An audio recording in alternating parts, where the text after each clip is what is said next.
ये जादू के गोले में लौटने जैसा है। सब कुछ यही शुरू हुआ था आज से ठीक 19 साल पहले। जादू की इकलौती शर्त होती है कि तुम यकीन करो। अगर तुम यकीन करते हो, यहाँ पर पढ़ने के बाद तुम जिंदगी में कुछ ऐसी दोस्तियां गांठ सकते हो जो आखिरी सांस तक एक मुस्कान की तरह तुम्हारे चेहरे पर रहेंगी, तो ये जादू कायम रहेगा। अगर तुम्हें लगता है कि यहाँ तुम शब्दों को बरतने की ऐसी तरतीब, ऐसा शऊर सीख सकते हो जिसके ज़रिए तुम लाखों करोड़ों हिंदुस्तानियों की आवाज़ बन सकते हो, तो ये जादू कायम रहेगा। अगर तुम्हें ये यकीन है कि जब तुम कलम के साथ या कैमरे के सामने हो तब तुम्हारी इकलौती प्रतिबद्धता इस देश की हजारों वर्षों की समृद्ध परंपरा है और इस देश के संविधान में वर्णित मूल्य है, तो ये जादू कायम रहेगा। क्योंकि जैसा मैंने शुरुआत में कहा, जादू की इकलौती शर्त है कि तुम्हें यकीन करना होगा, और ये यकीन तुम्हें सबसे पहले अपने आप पर करना होगा। क्योंकि कितनी मशक्कत के बाद, कितनी उलझन, कितनी उहापोह के बाद, कितने संशयों के बाद तुम आखिरकार इस ऑडिटोरियम में पहुंचने में कामयाब हो गए हो। तुमने पहला कदम कामयाबी के साथ रख दिया है। मुबारक हो, तुम पर जादू कायम हुआ।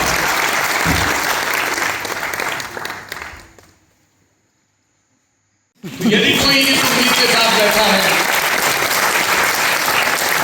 कि आज तो हम भारत की पत्रकारिता को बचाने के कुछ 17 फॉर्मूले लेकर ही उठेंगे, तो मेरा सुझाव है कि आप अभी उठ सकते हैं, समय बर्बाद ना करें। सांसें गिनी चुनी है, उनका कुछ बेहतर इस्तेमाल करें, कुछ नोनू सोनू वाली गल्ला कर लें, इंस्टाग्राम पे कुछ अतिरिक्त रीलें देख लें, जो ज़रूरी किस्म की बुराइयां बची हैं सहपाठियों की, या एफजे को एडपीआर की करनी है, एडपीआर को ईजे की करनी है, अभी कर लें, यही समय है। लेकिन अगर आपको लगता है कि इस 80-90 मिनट में एक 40 पार कर चुके आदमी की बातें सुनने से वक्त ज़ाया नहीं होगा, तो मैं ये कोशिश करूंगा कि आपकी उम्मीदों पर खरा उतरूं।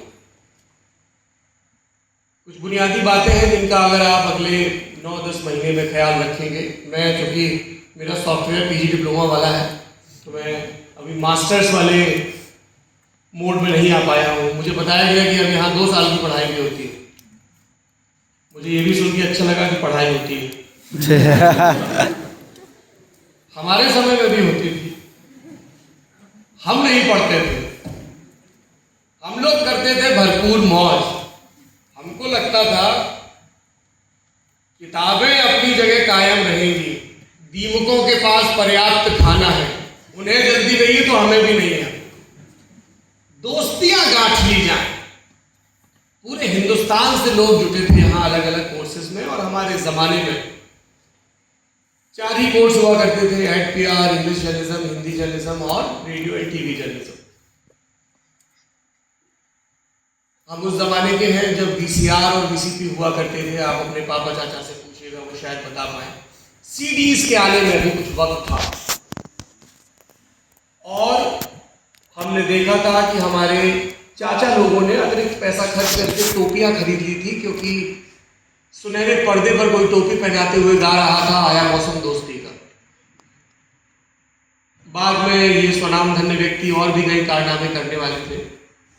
मैं परम दार्शनिक सलमान खान जी की बात कर रहा हूँ। मैंने प्यार किया एक फिल्म आई थी, तो हम लोग 4-6 साल के हुआ करते थे। पर सबक जो था वो एक क्रोमोसोम की तरह लिपट गया था कि दोस्तियां बहुत जरूरी है।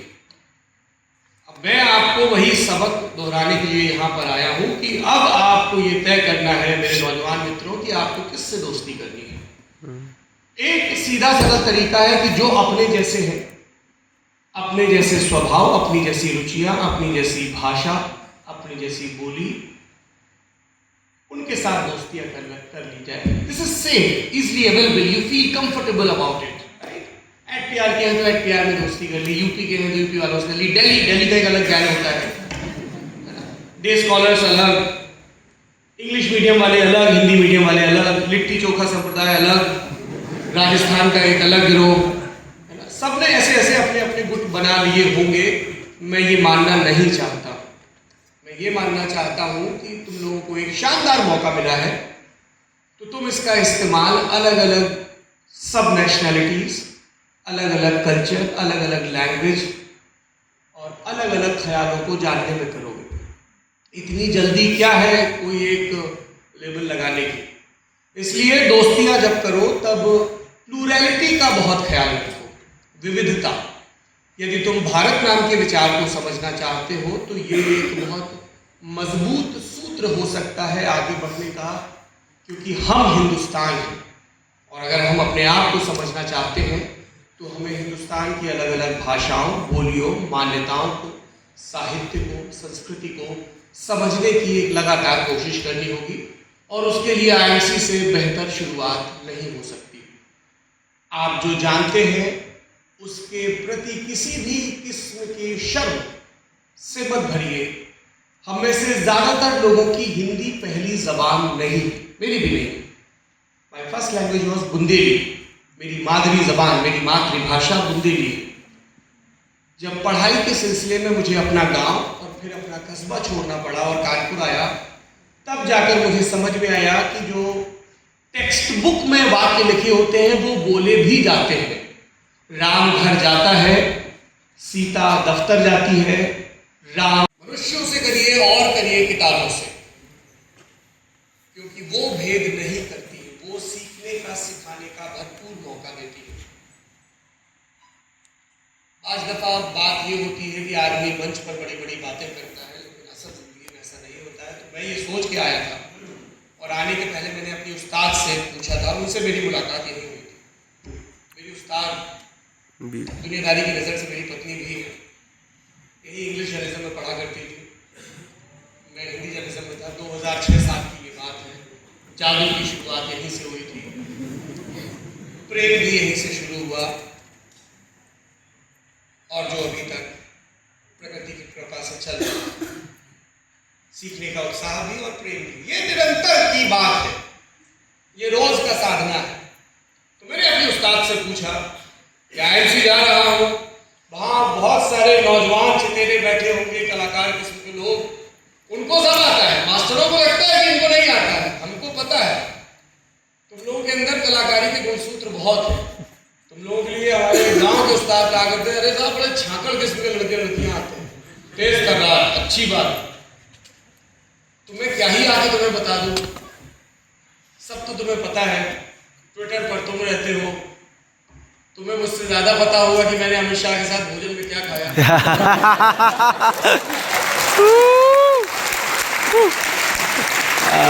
ज्यादा पता होगा कि तमन्ना भाटिया ने कौन सी ज्वेलरी पहन रखी है। तुम्हें मुझसे ज्यादा पता होगा कि आमिर खान 5 घंटे और 17 मिनट में कितनी दफा रोए। पर मेरे नौजवान दोस्तों, इंटरनेट पर उपलब्ध हर चीज सत्य नहीं होती है। इसीलिए बुजुर्ग कह गए हैं, अश्वत्थामा दुर्गा। आप जिस दुनिया में दाखिल हो रहे हैं वो अर्ध सत्यों से भरी हुई है, वो कंस्ट्रक्टेड ट्रुथ से भरी हुई है। आप जिस दुनिया में दाखिल हो रहे हैं वहां ब्रेन रॉट और पोस्ट ट्रुथ जैसे टर्म्स एग्जिस्ट करते हैं, और इसलिए आपकी जिम्मेदारी महत्वपूर्ण हो जाती है, आपकी तैयारी महत्वपूर्ण हो जाती है। आज से तकरीबन 100 साल और उसमें 14 साल और जोड़ लें, लगभग 114 साल पहले एक विद्वान पहुंचे गुरुदेव के पास, रविन्द्रनाथ टैगोर के पास। हालांकि टैगोर कहना अंग्रेजियत है क्योंकि उनका नाम रविन्द्रनाथ ठाकुर है। अंग्रेजों को यह शब्द कहने में दिक्कत आती थी, अस्तु टैगोर हो गए। और कहा गया कि साहब दरबार लग रहा है, राजा आ रहा है, बरतानिया हुकूमत का और कांग्रेस का एक अधिवेशन भी है, तो उनकी स्तुति में कोई गान लिख दिया जाए। गुरुदेव ने इससे इनकार कर दिया और उन्होंने जो गान लिखा वो भारत की जनता की स्तुति में लिखा। मैं जनगण मन की बात कर रहा हूं, जिसे सबसे पहले नेशनल एंथम के तौर पर नेताजी सुभाष चंद्र बोस ने गाया था। बहुत बाद में उसे संविधान सभा में विचार के लिए लाया गया यूएन की एक मीटिंग में न्यूयॉर्क में उसकी एक धुन बजाई गई, और जिस दिन ये संविधान देश को समर्पित हुआ उस दिन राजेंद्र बाबू सभापति थे और फिर राष्ट्रपति हुए, इस बात का ऐलान किया, इस पर वोटिंग नहीं हुई। अब ये सब मुझे कैसे पता है? ये मुझे इसलिए पता है क्योंकि मैं इन दिनों रुद्रांशु मुखर्जी की किताब सॉन्ग ऑफ इंडिया पढ़ रहा हूं। एक बहुत दुष्ट राक्षस है जिसने अपनी जिंदगी को 7 जिंदगियों में 7 आर्टिकल्स में पैबस्त कर रखा है। विद्वान उसको होर्क्रक्स बोलते हैं। ये मुझे क्यों पता है?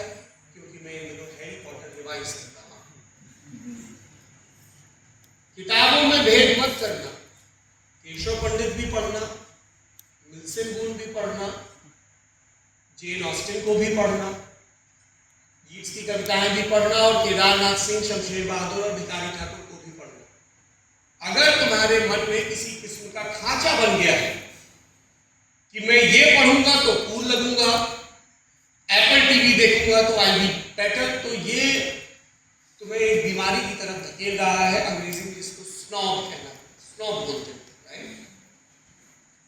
ज्ञान हासिल करो ताकि दुनिया को ज्यादा उत्साह के साथ बरत सको, इसलिए नहीं ताकि एक दम्भ से घिर जाओ और दूसरों के ऊपर अपनी श्रेष्ठता कायम कर सको। अगर तुम्हारा मकसद ये है तो मेरे हिस्से तुम्हारे लिए सहानुभूति हो सकती है, शुभकामनाएं तो नहीं। एक ऐसी दुनिया में जब सत्य और असत्य के बीच तुलना बढ़ रहा है, देश आईएमसी जैसे संस्थानों की तरफ बहुत उम्मीद के साथ देखता है कि कुछ जियाने को, कुछ नौजवान लड़के लड़कियां हैं जो अपने वक्त की तमाम कॉम्प्लेक्सिटीज को दर्ज करने की ख्वाहिश रखते हैं। उनको ट्रेन किया जा रहा है, उनको ग्रूम किया जा रहा है, इस भरोसे के साथ कि जब वो इस जादुई दुनिया में दाखिल होंगे तब वो यकीन का जादू तो बरकरार रखेंगे, उन उम्मीदों और आकांक्षाओं का ख्याल भी रखेंगे जो उन पर एक दैवीय दायित्व सी दे दी गई है, लेकिन इसके साथ साथ उन चुनौतियों का भी ख्याल रखेंगे जो उनके सामने पेश है। जर्नलिज्म का शुरुआती सबक नेवर अस्यूम। धारणाएं कायम करना बहुत आसान होता है। आपने किसी को देखा और उसके बारे में राय कायम करिए, मत करिए। देखिए, समझिए, पूछिए, जानिए, दोहराइए, 2 बार चेक करिए। दिल खुला होना चाहिए नए सत्य के स्वीकार के लिए, और दिमाग जागृत होना चाहिए सत्य और असत्य के भेद को समझने के लिए। जेएनयू में मेरे विद्वान प्रोफेसर एक बात कहा करते थे जो मैं अक्सर नौजवानों के सामने दोहराता हूं। बहुत वक्त लगता है सहमति का, विवेक और असहमति का साहस बिल्ड करने। मैं ये उम्मीद करता हूं कि आप लोग इस विवेक को और इस साहस को अर्जित कर पाए। नया बरस है, खूब मौज काटिए, सीखिए, पढ़िए, साझेदारियां करिए एक दूसरे से, किताबों से, नई नई चीजें देखिए, त्वरित मजे से मुक्त रहिए। ये एक आखिरी बात मैं आपको कहना चाहूंगा। दुनिया की तमाम प्रयोगशालाओं में तमाम न्यूरोसाइंटिस्ट बार बार इस बात की ताकीद कर चुके हैं, तमाम विद्वानों ने इस आशय की डॉक्यूमेंट्रीज बनाई हैं, फिल्म्स बनाई, जो ये बता रहे हैं कि जो आपको ये कुछ सेकंड्स का डोपामाइन किक मिल रहा है 10 सेकंड 50 सेकंड की चीजें देखकर, इनमें स्थिरता नहीं। आप मुझे पुराने जमाने का ओल्ड स्कूल कह सकते हैं, मगर मैं फिर भी उस जोखिम के बावजूद आपसे ये कहूंगा कि जो सुख स्थिरता में है, जो सुख देर तक टिके रहने में है, बने रहने में है, वो तात्कालिकता में, एडहॉकिज्म में नहीं। So choose your path carefully. अपनी संगतें दुरुस्त चुनिए। यदि आप ऐसे लोगों की संगत करेंगे जिनकी जिंदगी का इकलौता मकसद लापरवाहियां करना, किसी पर हल्के कमेंट पास करना, ट्रोल की तरह हरकतें करना, बहुत जल्दी जजमेंट कायम करना, या अपने विचारों पर जड़ता की हद तक कायम रहना है, तो यू नीड टू रीचेक। अगर आप ऐसे लोगों की संगत में हैं जिनके अंदर उत्साह है, जो अपने हेल्थ को लेकर, अपने खान पान को लेकर, अपने पोषण को लेकर, अपनी फिटनेस को लेकर और अपनी मेंटल फिटनेस को लेकर जागरूक हैं, जो संवेदनशील हैं, जो आपको कुछ नया सीखने के लिए उत्साहित करते हैं और खुद भी सीखते हैं, तो आप एक दुरुस्त पैदल, एक दुरुस्त पालने में हैं उस संगति के। तो चूज योर कंपनी केयरफुली, खूब मेहनत से पढ़ाई करिए, सिर्फ किताबें मत पढ़िए, दुनिया को बांचने की कोशिश करिए।